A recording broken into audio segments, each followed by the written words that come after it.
Ansiedade também me pega muito. E é terrível você ter ansiedade e encontrar com alguém que acha que é fácil se livrar da ansiedade. Porque o que, que o ansioso sofre? Ele chega de manhã para trabalhar, ele já sai de casa pensando, tem que chegar no trabalho. Quando ele chega no trabalho, ele fala, que horas que vai dar meio-dia, porque eu preciso almoçar com um colega daqui.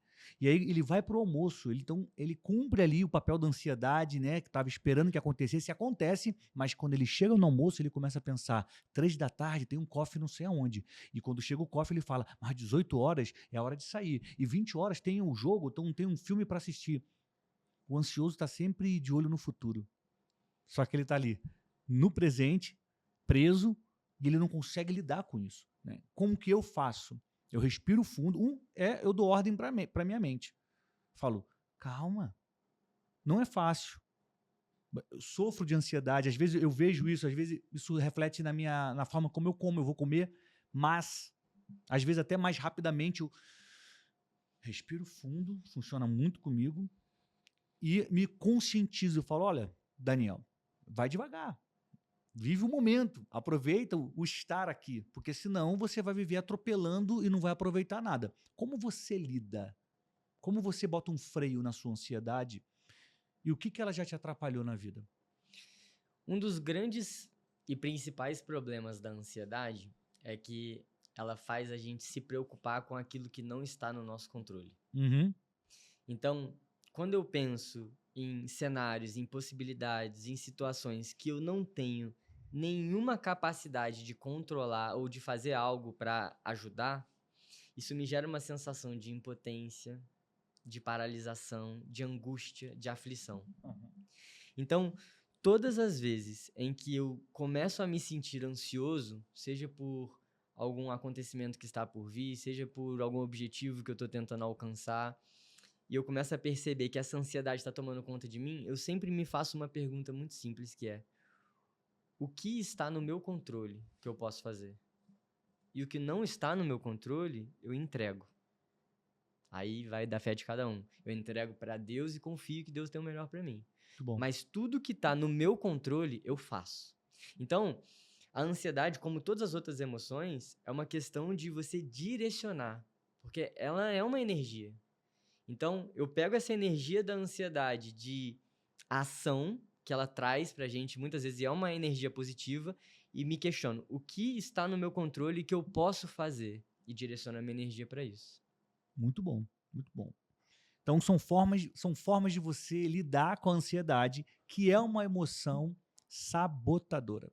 Muitos de nós não estamos vivendo o que a gente pode viver, não está realizando o sonho, não está tendo um relacionamento saudável, não está trabalhando de forma eficiente. Pelo contrário, está sempre se sabotando por conta das emoções.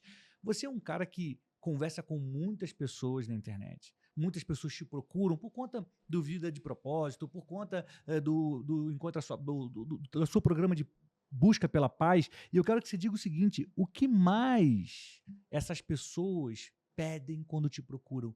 O que, que elas estão buscando? E quais são as emoções que elas contam que mais as atrapalham? O que eu vejo hoje é que, de fato, a ansiedade é a emoção mais predominante. Mas, além da ansiedade, cada vez que eu trabalho com pessoas, eu vejo como as pessoas guardam traumas, feridas, cicatrizes, coisas do passado que foram mal resolvidas. Hoje a gente vê muito mais pessoas falando sobre autoconhecimento, normalizando a terapia, o que é muito bom. Que é muito Então bom. as pessoas estão se conhecendo mais, quanto mais elas se conhecem, mais elas se curam, quanto mais elas se curam, mais elas se libertam para crescer, para evoluir. Mas até mesmo as pessoas mais velhas, que talvez tenham alguma resistência e foram acostumadas a passar mais por cima, a tolerar, muitas vezes esse tolerar e passar por cima não significou perdoar, não significou deixar sair. Pelo contrário, isso significou guardar um rancor, uma mágoa. Então, o que eu vejo é que existem muitas pessoas tristes, infelizes, talvez ansiosas, depressivas, porque guardam mágoas do passado.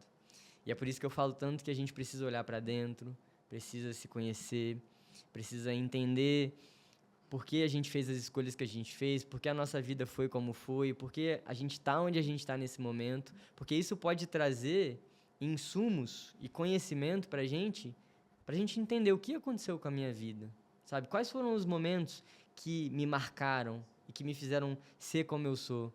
Quais são as limitações que eu crio para mim hoje? Qual é a forma como eu me relaciono comigo mesmo e com as pessoas? E o que isso diz sobre mim?